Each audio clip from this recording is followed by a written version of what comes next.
아니라 미국 전역에서 최고의 병원으로 선정된 잉그루드 병원이 7시를 알려드립니다. Your hospital for life, Englewood Hospital and Medical Center. 안녕하세요. 장준환의 금요 스페셜 1부 순서 시작하겠습니다. 저번 주 2월 17일 방송에서 2016년 3월 23일에 전 노스캐롤라이나 주지사 팩 맥클로이가 서명한 HB2, 미국에서는 소위 배수름 비리라고 불리는데요. 화장실 법안과 성소수자의 인권에 대해 말씀드렸었습니다. 이번 주 수요일부터 이 성소수자 관련 법안이 신문지상을 뜨겁게 달구고 있습니다. 도널드 트럼프 대통령은 젠더 디스크리미네이션, 즉 성차별과 관련하여 새로운 내용을 발표하였습니다. 화이트하우스 프레스 세크레터리 션 스파이서의 프레스 컨퍼런스 한번 들어보실까요? Refusing to protect our most vulnerable youth is both deplorable and dangerous. No matter where you live, you should be protected from discrimination. You should be able to go to the bathroom that matches your gender identity. There's no reason why when you step over the lines of New York going to the Midwest or to the South or to the West, that you should be treated any differently in our country. 트랜스젠더, 즉 성소수자 문제를 스테이트 이슈라고 견해를 밝혀왔고 이번에 공식적으로 그것을 발표하였습니다. 이는 전 미국 대통령 버락 오바마가 시행한 법안과 정확히 반대되는 것으로 전국의 모든 학교들이 트랜스젠더 학생들에게 차별적인 규정을 시행하는 것을 제한하지 않는다는 것입니다. 이는 곧 재개될 노스캐롤라이나와 연방정부 간의 화장실 법안을 주체로 한 소송에 큰 영향을 끼칠 것으로 보입니다. 실제로 프레스 컨퍼런스 후에 젠더 라이트 그룹에서 바로 성명서가 나왔는데요. Using the bathroom of your choice is not a privilege. It's a human right. And I think that everybody should not have to question whether or not that they're going to be assaulted or questioned in any way just to use the 성소수자의 restroom. 인권과 관련된 화장실법은 무엇이고 연방과 주는 어떻게 대립하고 있는지, 현재 각 주의 입장들은 어떤 차이가 있는지, 이와 관련된 자세한 내용은 지난주 2월 17일 방송된 장준환의 금요 스페셜 1부를 꼭 들어보셨으면 합니다. K라디오 홈페이지 www.am1660.com에서 다시 들으실 수 있습니다. 2017년 미국의 제45대 대통령으로 당선된 도널드 트럼프는 후보 시절부터 당선 이후의 현재까지도 수많은 이슈와 논란을 낳고 있는데요. 미국은 그의 당선과 그 이후 행적에 대하여 트럼프 에라라는 단어를 사용하며 현 세태를 비판하고 있습니다. 트럼프의 당선 이후 그가 의도하진 않았으나 그로 인해 만들어진 신조어는 수없이 많습니다. 트럼피즘, 즉 도널드 트럼프 대통령과 파퓰리즘의 합성어로 그의 막말 정치를 가리킵니다. 트럼시드, 도널드 트럼프 대통령과 엑시트의 합성어로 그의 당선 이후 미국 경제의 고립에 대한 우려에서 탄생한 말 등이 그 예입니다. 이전에도 존재했으나 새로운 의미를 가지고 다시 사용되는 단어도 있는데요. 바로 미디어 다이어트입니다. 미디어 다이어트란 넘쳐나는 정보와 컨텐츠의 홍수 속에서 확실하지 못한 정보를 맹신하고 의지하는 것을 비판하는 것에서 시작된 단어로 객관적이고 올바른 가치 속에서 정보를 이해하고 수집하는 것을 뜻하는 신조어입니다. 그러나 트럼프 대통령 당선 이후 이 단어는 다른 뜻으로 변질되어 쓰이고 있습니다. 정확히는 두 가지 뜻으로 변질되었는데요. 보수 성향의 언론인은 진보 성향 언론 매체의 기사, 뉴스, 방송 등을 비판하며 수용하지 말아야 한다는 뜻으로, 진보 성향의 언론인들은 이와 반대로 보수 성향의 기사와 뉴스 등을 수용하지 말아야 한다는 뜻으로 사용하고 있습니다. 대표적으로 팍스와 뉴욕타임스의 트럼프와 그의 정치적 행보에 대하여 작성한 기사와 칼럼 등은 명확하게 대립되고 있습니다. 그의 반이민 정책과 그 외의 행정명령에 대해서도 팍스뉴스는 뚜렷하게 긍정적인 보도를 하고 있으며 뉴욕타임스는 격렬한 반대를 표명합니다. 물론 이전에도 진보 언론 매체와 보수 언론 매체 간의 대립과 경쟁은 있어 왔습니다. 하지만 매체에 종사하는 언론인이 아닌 일반인에게까지 이러한 격렬한 대립 구조가 발생하는 것은 언론의 발전을 이룬 이후 가히 처음이라고 할 수 있습니다. 미국의 언론 매체는 세계 대부분의 다른 나라와 마찬가지로 60년대 이후부터 오랫동안 두 가지 성향으로 나누어져 왔습니다. 그러나 대체적으로 60% 이상의 언론 매체가 진보 성향을 띠고 있으며 이러한 매체들이 독자의 신뢰성 또는 상업적 성공 면에서 높은 지지율을 보여왔습니다. 이러한 매체들로는 뉴욕타임스, 워싱턴 포스트, CNN 등이 있습니다. 보수 성향의 매체로는 대표적으로 팍스가 있으며 일반 시청자들이 팍스에 대해 보내는 지지율 또는 신뢰도는 정치 성향에 따라 분명한 차이를 보이고 있습니다. 어떤 미국의 언론 전문가는 이러한 상황에 대하여 미국의 언론이 과도하게 진보 성향으로 편향되어 있음을 경고하기도 했는데요.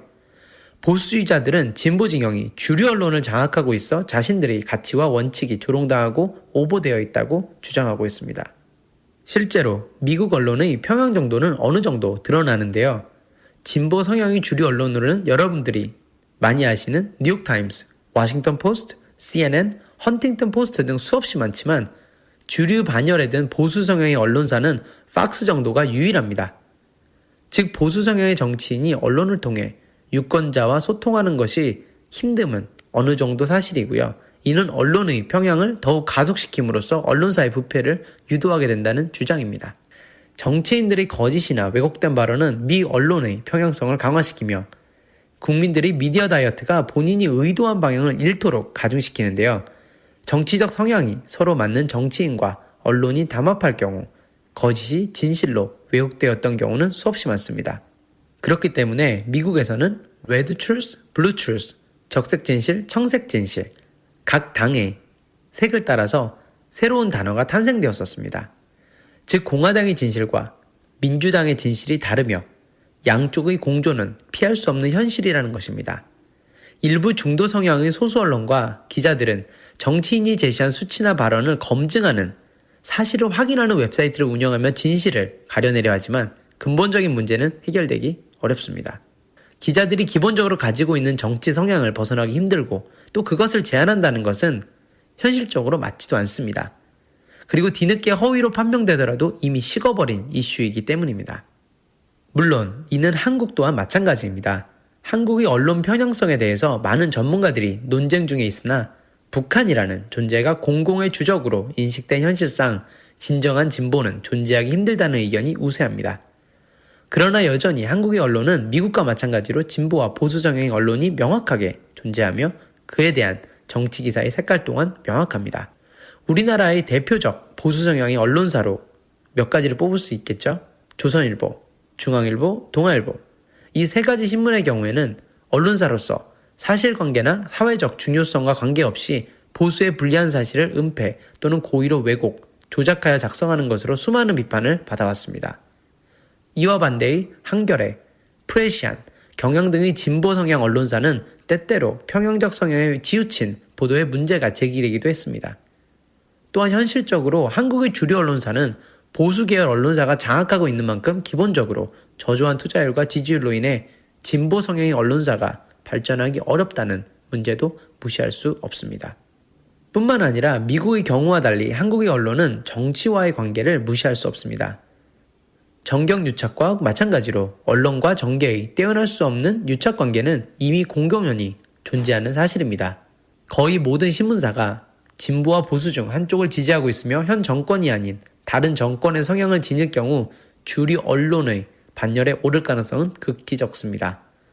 또한 중도를 주장하는 언론사의 경우에는 어느 측의 지지도 받지 못하며 경쟁에서 뒤처지는 경우가 대부분입니다. 언론사와 정치색의 관계에 따라 언론사의 경쟁력과 지지율이 눈에 띄게 상승 또는 하향되며 언론사의 정치색과 맞지 않는 기사를 쓰는 기자들은 전출되거나 해임되는 것이 이상할 것 없이 일어나는 현실입니다. 오늘 제 방송을 들으시면서 몇 주 전 현장 인터뷰를 떠올리시는 분들이 많이 계실 것 같은데요. 7년 그들이 없는 언론, 현장 인터뷰를 떠올리시는 분들이 계실 것 같습니다. 이미 많은 언론들은 본인들이 지지하는 정당에 불리한 사건이 발생하면 기사를 실지 않으며 진실을 알면서도 허무맹랑한 기사를 작성하거나 연예인이나 스포츠와 같이 국민들이 주목할 만한 기사를 동원해 관심을 돌리는 데 열을 올립니다. 미국의 상황이 한국과 다르다는 것은 트럼프의 경우를 통해 분명하게 확인이 가능합니다. 트럼프는 선거 캠페인 시절 당선 확정 이후 또 취임식 이후의 모든 시절에 진보 성향의 신문사 및 방송들로부터 끊임없이 비난을 당해왔습니다. 언론을 통제하기 위해 끊임없이 노력했음에도 불구하고 그를 지지하는 이들조차 언론 통제에 대해서는 반대 입장을 명확하게 취하고 있습니다. 언론은 좌우를 떠나서 기업과 정부를 견제하고 국민들의 눈과 귀가 되는 역할을 해야 한다는 것이 기본적인 지론입니다. 언론의 역할은 정부에 대한 부정적인 기사를 쓸지라도 국민들을 교육시킬 의무가 있으며 또한 민주주의 정부는 언론의 자유를 보장할 것을 헌법을 통해 정확하게 보장하고 있습니다. 이것이 언론인으로서 지켜야 할 최소한의 객관성과 양심을 뒷받침합니다. 그러나 현실의 한국 언론은 정치와의 위험한 콜라보레이션을 이룹니다. 장준환의 금요 스페셜, 잠시 전하는 말씀 듣고 돌아오겠습니다. 여러분께서는 이브닝 뉴스 2부 장준환 변호사가 진행하는 금요 스페셜을 듣고 계십니다. 콜라보레이션이라고 많이 들어보셨죠? 콜라보레이션이란 우리말로 공동 출연, 합작, 공동 작업, 협업 등을 말하는데요. 일반적으로 문화 예술 분야에서 많이 쓰이는 말입니다. 하지만 현재는 많은 다른 분야에서도 사용되고 있는 것이 사실입니다. 콜라보레이션은 여러 분야의 전문가 또는 일반인이 협업을 통해 작게는 서로의 이득을 위해 크게는 각 분야의 발전을 도모하는 것에서 시작되며 되게 긍정적인 의미를 내포하고 있는데요. 사회, 과학, 문화, 예술 등의 발전이 한계에 닿았음을 말하는 전문가들은 콜라보레이션이 앞으로 새로운 발전 방향을 제시할 것이라고 설명합니다. 실제 문화예술계에서는 콜라보레이션을 통해 이미 한계에 달한 한 분야의 놀라운 성장을 보인 경우도 수도 없이 많습니다. 백남준 선생님을 떠올려 볼 수 있는데요. 패션과 미술, 음악의 합작은 수많은 분야에서 실제로 성공을 이루어 왔습니다. 콜라보레이션은 문화와 예술에 국한되지 않고 사회와 경제, 정치로 나아가고 있는데요. 현재 2017년 대한민국 제19대 대통령 선거를 앞둔 지금은 다수의 대선 후보들이 미디어, 언론 매체와의 콜라보레이션을 통해 본인의 브랜드화에 앞장서고 있습니다. 이 또한 일종의 콜라보레이션이라고 볼 수 있겠는데요. 연예인이 정치인을 지지하고 그와 관련된 광고 영상 또는 광고 포스터를 제작하는 예는 수도 없이 많습니다. 직간접적으로 정치, 사회활동에 참여한 예도 또한 많습니다.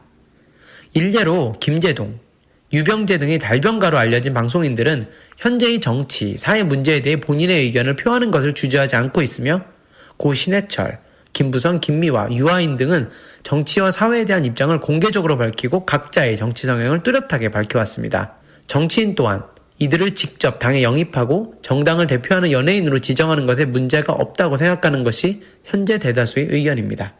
스포츠인이 정치와 연결된 경우는 더더욱 많습니다. 스포츠와 정치의 상관관계는 실제로 세계 많은 나라에서 떼어낼 수 없는 관계로 공공연히 인정된 사실이며 올림픽이나 월드컵과 같은 국제적 무대에서 적대 국가 간의 경기는 국제적 갈등으로까지 변질되기도 합니다. 또한 1부 순서 처음에 말씀드린 또 저번 주에 다룬 미국의 화장실 법안에 대해 NBA와 NCAA가 경기장의 위치를 다른 도시로 재조정하기로 발표했다고 말씀드린 거 기억하시죠? 이것과 크게 다르지 않은 부분입니다. 이러한 콜라보레이션이 상징하는 것은 크게 두 가지입니다. 콜라보레이션이라는 의미가 이제 문화예술의 한계를 벗어나 수많은 분야에서 사용되기 시작했다는 것과 앞으로의 콜라보레이션이라는 단어가 발전 또는 퇴색의 양극단의 가능성을 보유한다는 것입니다. 문화예술의 세계에서도 콜라보레이션이 애초의 목적에 걸맞는 긍정적인 결과만 도출한 것은 물론 아닙니다. 실제로 비욘세, 화장품 회사 W, 요시모토 나라 등이 콜라보레이션을 통해 각종 소송에 휘말려 막대한 손해를 본 사실이 있고요. 콜라보레이션의 거대한 장점에도 불구하고 본연의 색깔을 잃거나 상업적으로 변질될 수 있는 위험성 때문에 자제하는 것도 사실입니다. 정치와 언론의 콜라보레이션이 상당히 위험한 길을 가고 있다는 것이 현재 많은 전문가들의 의견입니다. 정치인은 언론을 통제하려 해서는 안 되며 언론인 또한 본인의 최소한의 객관성과 양심을 지키고 국민의 알 권리를 보장해야 한다고 생각합니다. 또한 정치색에 물들어 언론이 가진 힘을 이용해 국민을 우롱하고 사실을 은폐해서는 안 되며 불합리한 이득을 취해서도 안 된다고 생각합니다. 정치인이 언론을 통해 본인의 의견과 주장을 올바르게 전달하며 언론은 있는 그대로의 사실을 전달하고 국민은 이를 통해 바르고 정당한 미디어 다이어트를 이루어 사회의 정치 분야의 콜라보레이션이 그 의미를 퇴색하지 않고 진정한 그 목적에 부합하는 결과가 도출되기를 진심으로 희망합니다. 장준환의 금요 스페셜 2부 순서에서는 백남준 전문가로 알려져 있는 아트 프로젝트 컨설턴트 안성숙 선생님과 함께하겠습니다. 8년 만에 언론 인터뷰입니다. 잠시 광고 듣고 저는 안성숙 선생님과 함께 돌아오겠습니다. 이브닝 뉴스 2부 장준환 변호사의 금요 스페셜 이 시간은